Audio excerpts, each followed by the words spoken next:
तीर्थ महातीर्थों का है, मत कहो इसे काला पानी।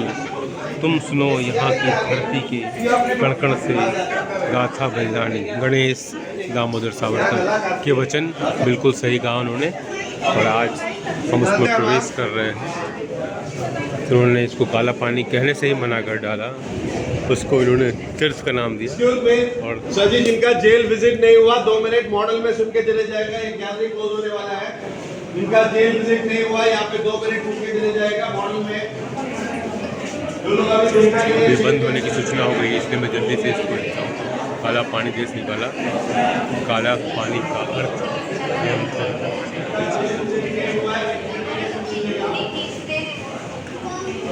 इसलिए मैं जल्दी से अपने कैमरे में इसको कैद करना चाहता हूँ।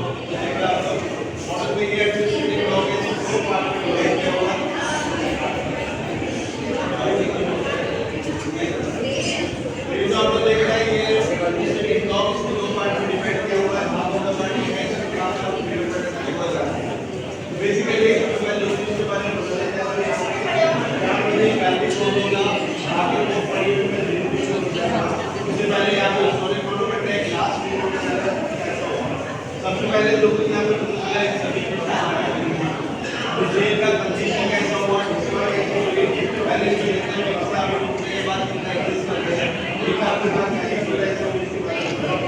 तो यहाँ से आप लोग नेक्स्ट पॉइंट पे ले जाएगा जो है गैलरी। गैलरी मतलब फांसी करके होता है, जो कहते हैं वहाँ पे थर्ड पॉइंट ऑप्शन है। यहाँ पे बहुत सारे मॉडल जो दिए गए, ये सब पनिशमेंट के बारे में। जब फ्रीडम फाइटर्स को काला पानी की डायरेक्शन बाद में उसको क्या डॉक्टर वगैरह देंगे, रूम क्यों ले जाएगा, रूम का लॉकिंग सिस्टम वगैरह कैसे है, क्योंकि उस जमाने में जेल के अंदर पूरे 600 किसी रूम में कोई वॉशरूम उन फ्रीडम फाइटर्स के ऊपर क्या मेहमान के एयरपोर्ट के जो एयरपोर्ट में ना उनका रूम यहाँ पे है, उनका रूम काला पानी की सजा में पुलिस को जो जेल है इसका नाम सेंटर ऐसे बहुत सारे आधा घंटे से 40 मिनट के पूरा जो हम यहाँ से लास्ट रूट स्टार्ट होने जा रहा है। ये जो कुछ मैंने बताया सारे चीज कवर करते हुए जेल का लास्ट पॉइंट पहुंच कर उसके ऊपर वहाँ तक आपको भेजेगा, वहाँ से फोटोग्राफी वगैरह करते हुए उसी रास्ते आपको लौट के आना है। 4:45 से जेल को खाली करना होगा। 4:45 के बाद जेल से बाहर आने के बाद री एंट्री होगा 5:30 करीब, जो लाइट शॉट होगी। ऑलरेडी 4 बजे कंप्लीट हो गया, दिन आपको 4:45 जिनको जेल विजिट करना अभी आगे बढ़ना होगा। लास्ट गाइडेड टूर जा रहा है, जिसको गाइड के साथ जाना है, गाइड के साथ भी जा सकते हैं, जा रहा है। चले यहाँ से आ जाएगा तमिल, तमिल के डिस्ट्रीब्यूटर। चले जिनको गाइड के साथ जाना है बाहर आ जाएगा प्लीज। आज तो बहुत इंग्लिश हो जाएगा। चलिए यहाँ से आ जाएगा, ज्ञान विषय से शुरू है आगे क्या होगा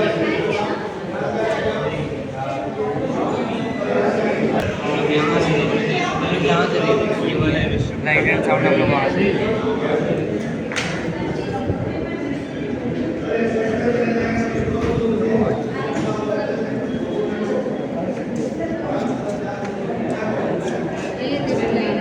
इसको प्रिपेयर करने वाले थे मानिक तालुकदार टाइटल जो है कोलकाता, मतलब नॉर्थ ईस्ट में तालुकदार टाइटल पाया दिया।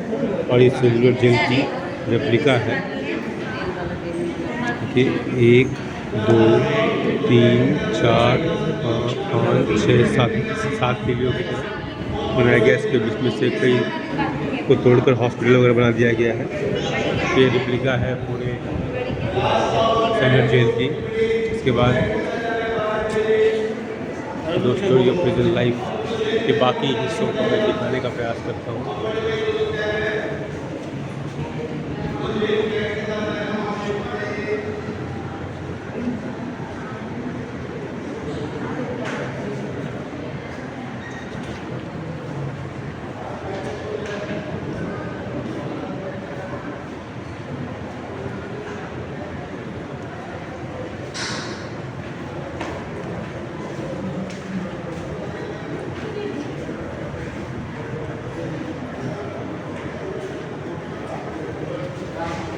इस जेल के लिए जो कानून बनाए गए थे, उनमें कैदियों को आपस में मिलने की मनाही थी। अलग अलग वार्ड के कैदियों को सुबह 6 बजे खोला जाता था और शौच आदि के बाद स्नान नहीं करते थे। उन्हें मामूली नाश्ता देकर कोल्हू से 25 सेर तेल निकालने का काम और 15 सेर रामवास कूटने का काम दिया जाता था। ये काम बहुत कठिन था। इनसे राजनीतिक कैदियों को बहुत अधिक कष्ट होता था।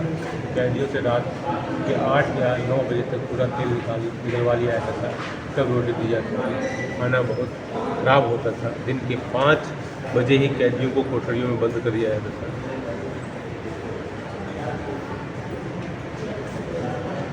उपेंद्रनाथ बनर्जी।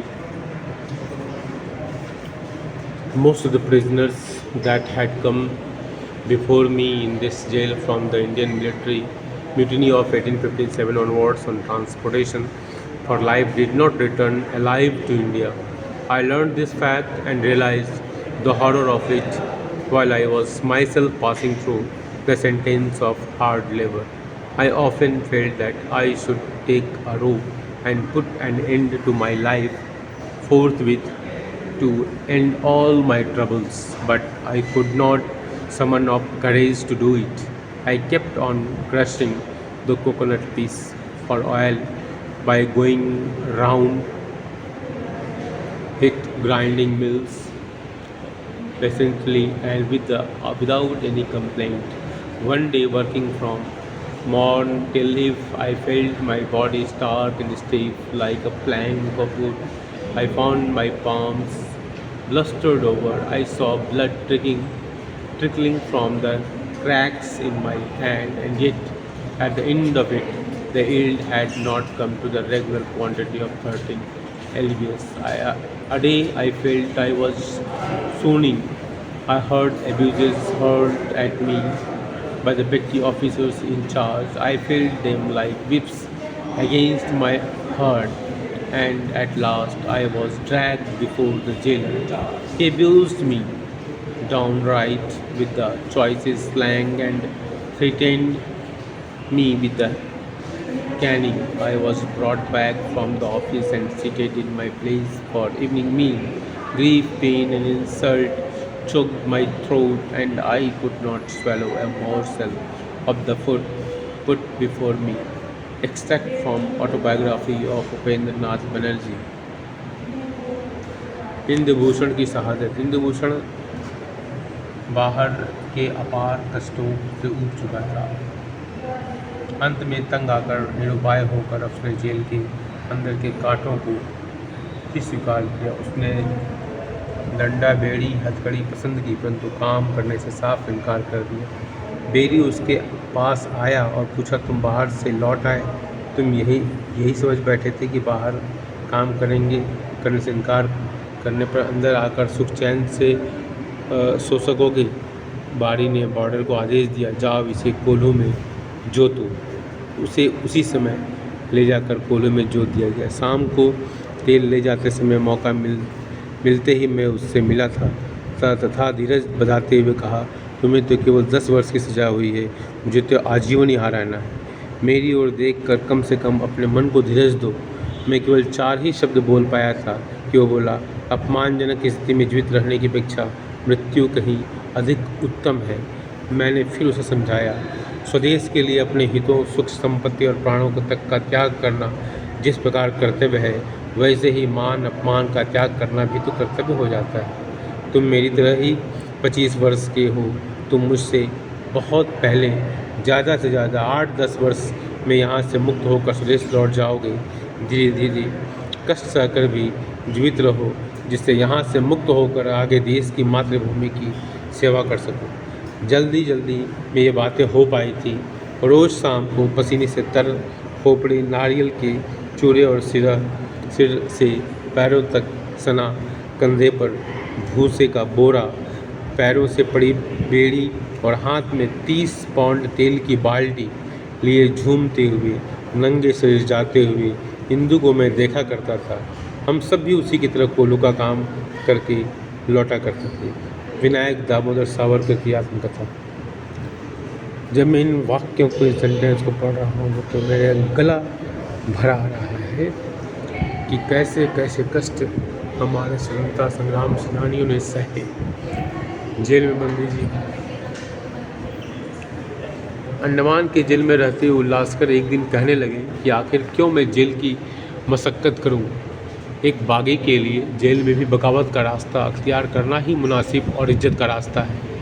इस तरह से जेल में कई बार कानून तोड़कर उल्लासकर ने तरह तरह की सजाएँ पाई। एक दफ़े जेल के बाहर धूप में ईंट की भट्टी में काम करते समय पहले की तरह काम करने से इनकार कर दिया। उल्लासकर और उनके कुछ साथियों को जेल में ले आया गया। तनहा कोठरी में दीवार में लगे हुए लोहे के छल्ले से हथकड़ी में बांधकर इन्हें खड़ा कर दिया गया। इसे जेल में खड़ी हथकड़ी कहा करते थे। कानूनन यह एक दिन 8 घंटे तक ही लगाई जाती है। हम लगातार 7 दिन से अधिक ऐसी खड़ी हथकड़ी लगाने का हुक्म नहीं है, लेकिन जेल के अधिकारीगण जब किसी कैदी को सताना चाहते हैं तो इन सब कानूनों की पाबंदी नहीं की जाती है। दफ्तर के कागजात में कार्रवाई कानून के हिसाब से सही तौर से रखी जाती है, लेकिन अमल में कुछ और ही होता है। अगर कोई कैदी अदालत के सामने यह सब बातें साबित करना चाहे तो यह गैर मुमकिन सी बात है, क्योंकि जेल के अधिकारियों के खिलाफ कोई गवाह नहीं मिल सकता। खैर, जो कुछ भी हो, उल्लासकर को खड़ी हथकड़ी की हालत में ही 103 या 104 डिग्री बुखार आ गया। फिर भी वे खड़ी हथकड़ी में ही रखे गए। इस हालत में वे बेहोश हो गए। बेहोशी की हालत में वे अस्पताल भेजे गए और जब उन्हें होश आया तो देखा गया कि वे पागल हो गए। सचिंद्र नाथ सन्याल की आत्मकथा से बंदी जीवन। सचिंद्र नाथ सन्याल। कुछ याद उन्हें भी कर लो जो लौट के घर ना आए।